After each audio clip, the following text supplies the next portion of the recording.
Chapitre 11. La merveilleuse espérance chrétienne. Blaise Pascal écrira, en voyant l'aveuglement et la misère de l'homme, en regardant tout l'univers muet, et l'homme sans lumière abandonné à lui-même, et comme égaré dans ce recoin de l'univers, sans savoir qu'il y a mis, ce qu'il y est venu faire, ce qu'il deviendra en mourant, incapable de toute connaissance, j'entre en effroi comme un homme qu'on aurait porté endormi dans une île déserte et effroyable, et qu'il s'éveillerait sans connaître et sans moyen d'en sortir. Et sur cela, j'admire comment on n'entre point en désespoir d'un si misérable état. Fin de citation. Lorsque nous refusons la mort, c'est le signe que nous avons longtemps négligé de nous y préparer. Saint Cyprien a écrit, « Celui-là seul craint la mort, qui ne veut pas aller vers le Christ. » Fin de citation.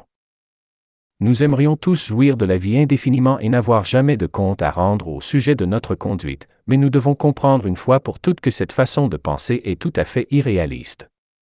Dieu œuvre tous les jours à nous inculquer le sens de nos responsabilités morales. Celui qui fuit l'école de Dieu court après des ennuis sérieux. Car ne vous y trompez pas, dit l'Écriture, on ne se moque pas de Dieu, ce qu'un homme aura semé, il le moissonnera aussi. Celui qui sème pour sa chair, moissonnera de la chair la corruption, mais celui qui sème pour l'esprit, moissonnera de l'esprit la vie éternelle. Galates 6, 7 et 8. Nous allons à Dieu comme à notre fin dernière. Nous devons accepter au plus tôt la responsabilité de nos actes. Et en ce domaine, nos pensées et motivations sont l'âme de nos paroles et de nos actions. Réalisons que le dernier lit est loin d'être l'endroit idéal pour mettre de l'ordre dans sa vie, c'est le pire qui soit. Qui sait si nous aurons la lucidité nécessaire pour le faire? En effet, il y a beaucoup de choses qu'il est impossible de réparer à partir de cet endroit. Il n'y a qu'un seul cas dans toute la Sainte Bible où nous y voyons un homme se repentir avec succès à l'aube de la mort, et c'est le bon larron. Comme l'a dit saint Augustin, il n'y a qu'un seul exemple afin que nul ne désespère, et un seul, afin que personne ne songe à abuser de cette éventuelle possibilité. Fin de citation. À moins d'une grâce extraordinaire, il est impossible de sanctifier une vie entière de mauvaises habitudes en un moment. Faisons la paix avec Dieu et entreprenons notre route vers la sainteté dès à présent. Mais si la grâce nous est faite d'en avoir la capacité, sachons que nos efforts pour réparer nos fautes comptent plus pour Dieu que nos victoires elles-mêmes. Saint Augustin a écrit, « La confession d'une mauvaise œuvre est le commencement d'une bonne œuvre. » Fin de citation. Lorsque Dieu permet la souffrance dans nos vies, comme il l'a permise dans la vie du Christ, nous sommes souvent envahis par l'horrible sentiment de l'abandon de Dieu et nous sommes tourmentés par des doutes à propos de l'amour qu'il nous porte. Il est réconfortant de constater que le côté humain de notre Maître a également éprouvé ces terribles sentiments. En but à la souffrance, nous sommes également tentés de questionner sa souveraineté. Quand elle n'est pas bien interprétée, la souffrance distille la foi. Mais au milieu de ces ténèbres, il y a une espérance. Notre précieux Maître trouva finalement, en sa foi, la force de nous laisser un exemple de l'attitude confiante que nous pouvons conserver avant de partir, lorsqu'il a dit « Père, je remets mon esprit entre tes mains. » Luc 23, 46. Doux abandon et noble sentiment à imiter. Dans cet état d'esprit, la mort devient une caresse. Au regard des incroyants, le chrétien paraît mourir comme un homme pareil aux autres. Ils ne comprennent pas la gloire dont jouit une âme unie à Dieu par la grâce et l'amour. Elle s'en va se reposant dans la paix alors que les âmes incroyantes s'en vont souvent, elles, en criant comme des pourceaux que l'on égorge. L'heure est venue où le Fils de l'homme doit être glorifié. Jean 12, 23. Jésus ne tenait pas compte de la croix, il regardait tout à fait au-dessus d'elle. La mort d'un homme marque la fin de ses responsabilités et le repos de ses œuvres achevées. Elle marque son absorption dans l'immense océan de l'éternité. Hippolyte Honoré a écrit, pour le chrétien, la mort est le retour de l'enfant à la maison du Père, puisque la vie ne lui était prêtée que pour mériter cette joie d'être accueilli chez lui. Fin de citation. Prenons courage, dans le sillage de la croix, il y a de la lumière. Renoncer à notre corps, lorsque notre heure est clairement venue, est beaucoup plus sage que de poursuivre une lutte vaine contre la maladie. Le combat rebelle enfante la rage, mais un docile abandon donne de la douceur à toute chose. Le monde est une grande maison sans toit. L'affection que nous portons à notre Créateur et l'affection qu'il nous porte deviennent les deux angles de ce toit spirituel dont l'âme humaine a tant besoin pour entrer en sérénité. Voici le résumé d'un article que Pierre-Yves Dagenet était membre de l'Armée du Salut, atteint d'un cancer terminal, fit paraître dans une revue chrétienne, peu avant d'aller vivre dans la présence de son Seigneur. Je suis heureux, non pas à cause que tout va bien, mais parce que le Seigneur est là, présent au cœur de ma vie. Jésus est avec moi chaque jour, peu importe la situation dans laquelle je puisse me trouver. C'est une certitude consolante, encourageante, calmante. Je n'ai pas vécu de période de révolte, ni envers la vie, ni envers Dieu, ni envers autrui. Je considérais que me révolter contre Dieu était comme me donner un coup de poing en pleine figure. C'était inutile. Je pressentais que j'allais vivre quelque chose de difficile, mais je ne savais pas que ce serait sur ma santé, jusque-là excellente. Je savais toutefois pouvoir affronter paisiblement l'épreuve de ma vie, à cause du travail de l'amour de Dieu dans mon cœur. Je savais que cette épreuve servirait la gloire de Dieu, qu'il me guérisse ou non. Si Dieu me guérit, sa gloire est évidente. Si Dieu ne guérit pas mon corps, l'attitude de paix et de joie, provenant de l'amour de Dieu dans ma vie, manifestera sa gloire. Comme a dit l'apôtre Saint Paul, j'ai cette assurance que rien ne pourra me séparer de l'amour de Dieu, manifesté en Jésus-Christ notre Seigneur. Romains 8, 38 et 39. Pendant que j'étais en bonne santé, je me laissais façonner par lui, même si je rouspétais quelquefois.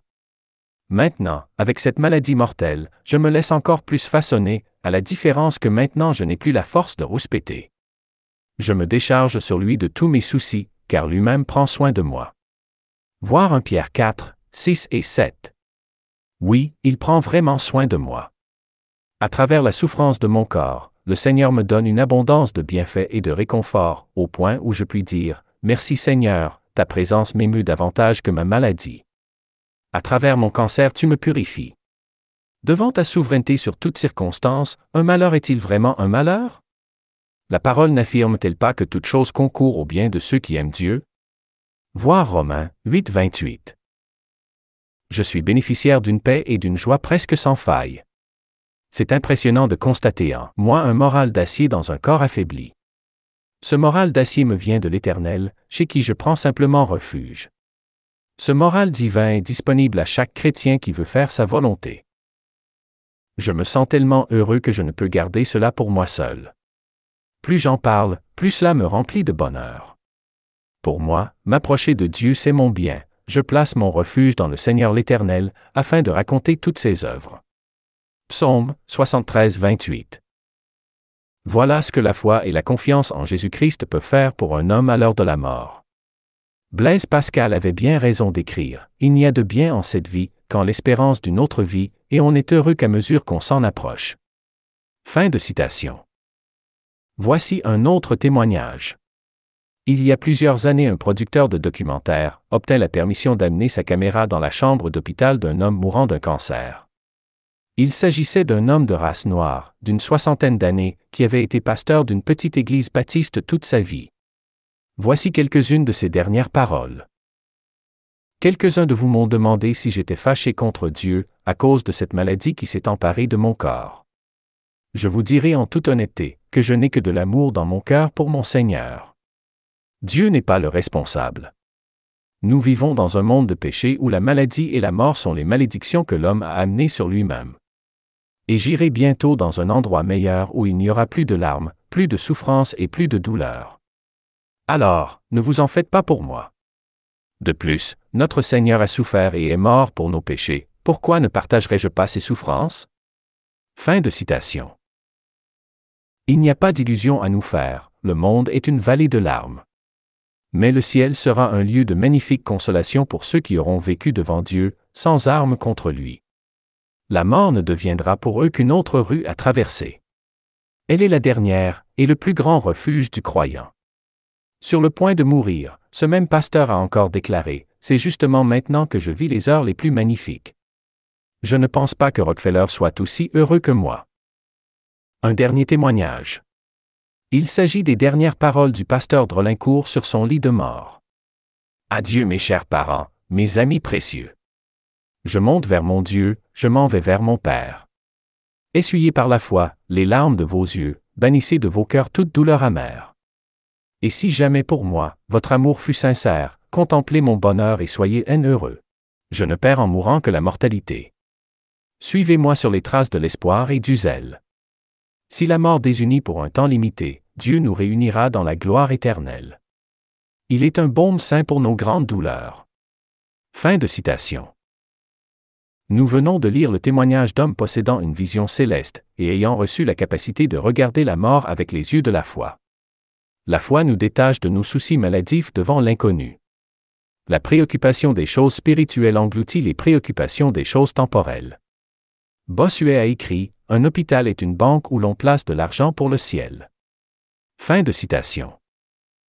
Ma vie a été une longue perte et un long brisement. Un anéantissement de tous mes espoirs en ce monde. J'ai renoncé à avoir des projets d'avenir, je n'ai plus d'attente, les joies du monde ne m'attirent plus, je ne recherche pas l'argent et les femmes ne m'intéressent plus. Le monde est comme un cadavre pour moi, et je suis un cadavre pour moi-même. Mais la lumière, la joie paisible et la sérénité n'ont jamais été aussi présentes en moi. Une vie très simple me détache de tout. Je ne demande jamais rien, et il me contente de tout. Je suis encore dans la chair, mais je m'en sens séparé. Comment expliquer mon sentiment? Je me sens léger et délié. Comme faisant partie de ce monde de moins en moins et faisant partie de l'autre toujours plus. Ainsi la vie me réjouit et la mort me suffit. Je ne me sens pas en dépression, je me sens comme dans un vêtement ample, et c'est plutôt agréable. Sortir enfin de cette vallée de larmes me paraît une bonne chose. Être emporté auprès du Seigneur n'est plus une frayeur, mais une espérance. Les soucis de la vie ne sont qu'une rosée qui paraît un peu de temps et qui ensuite disparaît. Le vrai croyant possède des fondements éternels. Notre place est avec lui et notre âme soupire. Mais tout ce qui nous fait soupirer pour le ciel concourt à notre bien. Nos soupirs pour le ciel sont la preuve que nous lui appartenons. Une âme peinée et soumise lui est un sacrifice agréable. Les méchants de la terre seront réduits à néant, mais ceux qui auront aimé et servi le Seigneur vivront éternellement dans toutes les plénitudes de la béatitude. Les méchants meurent seuls, et comme abandonnés au milieu de ténèbres, mais les justes quitteront leur corps, et seront recueillis dès leur départ par une glorieuse lumière. Nous oublierons toutes nos peines. La mort essuiera tous nos échecs. Nous nous reposerons avec Dieu et rien ne nous troublera jamais plus. L'agneau les paîtra et les conduira aux sources des eaux de la vie, et Dieu essuiera toutes larmes de leurs yeux. Apocalypse 7, 16 et 17.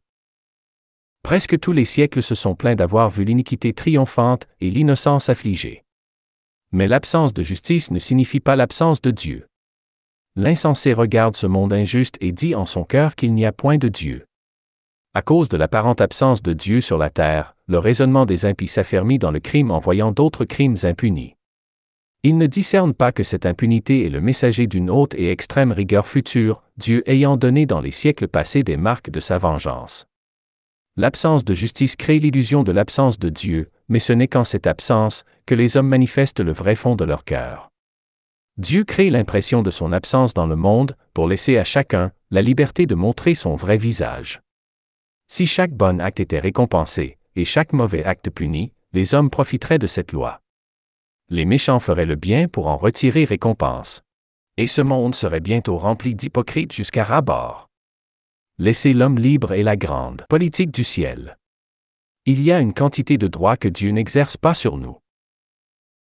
Bossuet a écrit « Il laisse à dessein se former quelques désordres apparents, pour montrer qu'il n'y a pas mis encore la dernière main. Ouvrez donc les yeux, mortels. » Fin de citation. Si les choses arrivent pareillement aux bons et aux méchants, ce n'est pas à dire que Dieu ne soit pas capable de discernement. Ce n'est que pour mieux agir au dernier jour, qu'il laisse l'homme libre en ce temps.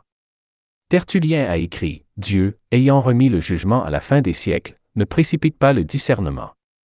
Il se montre presque égal, en attendant, sur toute la nature humaine. » Fin de citation. Dieu a décrété qu'il y aurait un jugement général regardant l'être humain, parce que Dieu sur la terre, ayant toléré la prospérité des méchants et permis l'épreuve des justes, voudra faire éclater sa justice devant tous. Une sagesse toute divine gouverne le monde. Un conseil immuable le conduit à une fin juste. Bossuet a écrit « Il n'y a point de puissance humaine qui ne serve, malgré elle, à d'autres desseins que les siens. Dieu seul sait tout réduire à sa volonté. Tout est surprenant à regarder les causes particulières, et néanmoins tout s'avance avec une suite réglée. » Fin de citation. Chaque être humain est à l'aube de son propre jugement. Il est réservé aux hommes de mourir une seule fois, après quoi vient le jugement. Hébreux 9, 27. Les gens méchants, qui aiment leurs péchés, et qui les pratiquent avec joie et sans le moindre désir de repentance, iront justement dans le feu éternel, qui a été préparé pour le diable et pour ses anges, sans aucune autre chance de rachat. Mais les vrais enfants de Dieu seront consolés de leurs tourments terrestres. Ils se reposeront de toutes leurs tentations, de leurs combats et de leurs peines, selon qu'il est écrit, et j'entendis du trône une forte voix qui disait, « Voici le tabernacle de Dieu avec les hommes. Il habitera avec eux, et ils seront son peuple, et Dieu lui-même sera avec eux. Il essuiera toute larme de leurs yeux, et la mort ne sera plus, et il n'y aura plus ni deuil, ni cri, ni douleur, car les premières choses ont disparu. » Apocalypse 21, 3, 4. Vivre avec la perspective d'une joie éternelle soulage le cœur des présentes peines temporelles. L'espérance chrétienne est le soulagement moral à toute la souffrance humaine. Tu nous as fait éprouver bien des détresses et des malheurs, mais tu nous redonneras la vie, tu nous feras remonter des abîmes de la terre. Psaume 71, 20. Tout ne se termine donc pas dans la tombe. Le Dieu d'éternité est un refuge, et sous ses bras éternels est une retraite. Deutéronome 33, 27. À l'ombre des ailes du Seigneur, qui pourrait s'inquiéter? J'estime que les souffrances du temps présent ne sauraient être comparées à la gloire à venir qui sera révélée pour nous. Romains 8, 18. Si nous vivons dès maintenant avec une conscience pure, nous serons accompagnés par lui, et l'espérance nous tiendra la main à l'heure du départ. Le père Arnout a écrit, « La plus douce consolation du mourant est d'être prêt à mourir. » Fin de citation. L'espérance est le lait de l'enfant de Dieu et la résurrection est la récompense de sa foi. Jésus a dit, « Que votre cœur ne se trouble point. Croyez en Dieu, et croyez en moi. Il y a plusieurs demeures dans la maison de mon Père, si cela n'était pas, je vous l'aurais dit.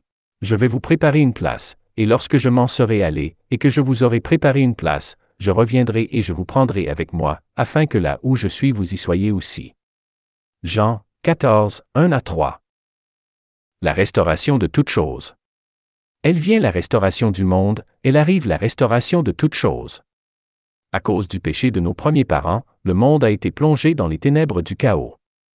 Les maladies, les guerres et la mort sont entrées dans le monde et ont fait de nos vies à tous un enfer de larmes. La mort et la résurrection de Christ ont été la semence nouvelle d'un monde nouveau. L'Église est devenue un grand arbre dont les branches s'étendent dans le monde entier, pour abriter sous ses feuilles toute âme de bonne volonté. Elle arrive la lumière de Yahweh, celle qui éclaire toute la terre. Même les îles lointaines la verront et en seront bénies. Les terres arides fleuriront à nouveau et les déserts donneront des arbres à fruits en abondance. La faim n'existera plus. C'est de Jérusalem que la lumière se lèvera, c'est de la cité de David que le Christ régnera. Toute la terre sera remplie de la connaissance de Dieu. Tous les genoux de ses ennemis fléchiront devant lui, et toute bouche confessera qu'il est le Christ, le Fils du Dieu vivant, et qu'en dehors de Yahweh, le Dieu d'Israël, il n'y a pas d'autre Dieu. Nos bien-aimés reviendront à la vie selon sa promesse. Les familles seront à nouveau réunies. Toutes les bonnes choses qui ont été renversées seront rétablies. Le monde sera relevé et restauré dans son état premier, et sera tel que Dieu l'avait voulu au commencement. Il y aura de l'abondance dans tous les pays, et des hommes justes y régneront en son nom. Telles seront les récompenses de ceux qui auront suivi le Christ et ses enseignements. Le riche dit, « Je souffre cruellement dans cette flamme. » Abraham répondit, « Mon enfant, souviens-toi que tu as reçu tes biens pendant ta vie, et que Lazare a eu les maux pendant la sienne, maintenant il est ici consolé, et toi, tu souffres. » Luc 16, 24 et 25. Tout l'ordre présent sera renversé vers une fin heureuse et juste. Chrétiens, réjouissons-nous du fait que nous quitterons enfin ce corps de péché, par lequel nous avons offensé notre Seigneur tant de fois, contre notre volonté. La mort déchirera ce voile de chair, et nous fera pénétrer dans le royaume de Dieu, là où la sainteté sera chose facile et légère. La mort sera un gain et non une perte pour celui ou celle qui aura eu la prévoyance d'aimer Jésus. Jean Chrysostome a écrit, « Dieu a dessein de réparer la maison qu'il nous a donnée, pendant qu'il la détruit et la renverse pour la refaire toute neuve. » Fin de citation. Que tes morts revivent. Que mes cadavres se relèvent, réveillez-vous et tressaillez de joie, habitants de la poussière. Car ta rosée est une rosée vivifiante, et la terre redonnera le jour aux ombres. Isaïe 26:19. L'Éternel fait mourir et il fait vivre, il fait descendre au séjour des morts et il en fait remonter. 1 Samuel 2:6. Si la mort nous sépare de ceux que nous aimons pour un temps limité, la résurrection nous réunira pour l'éternité. La mort n'est pas la cessation de la vie, mais le simple abandon d'un vieux manteau. Pour les vrais croyants, la mort n'existe pas, il n'y a que de nouvelles naissances. Le corps périt, mais l'âme survit. La mort est un désastre pour la chair, mais une fête pour l'esprit. La mort est belle. Si la mort est laide pour ceux qui restent, elle est belle pour celui qui meurt dans le Seigneur. Bossuet écrit, ô âme, console-toi. Si ce divin architecte laisse tomber pièce sur pièce ce vieux bâtiment de ton corps, c'est qu'il veut te le rendre en meilleur état, c'est qu'il veut le rebâtir dans un meilleur ordre. Cette chair toute déréglée par le péché et la convoitise, Dieu la laisse tomber en ruine afin de la refaire à sa mode et selon le premier plan de sa création. Fin de citation. Père, glorifie ton Fils. Jean 17:1. Quand Jésus parlait de la mort, il le faisait toujours en employant un autre mot. Il parlait avec le langage spirituel. Les choses affreuses de la vie se changent en choses merveilleuses lorsque nous les regardons comme Dieu veut que nous les regardions. Ne craignons pas d'avoir perdu notre vie en suivant le Christ, craignons peut-être de ne pas l'avoir perdu davantage.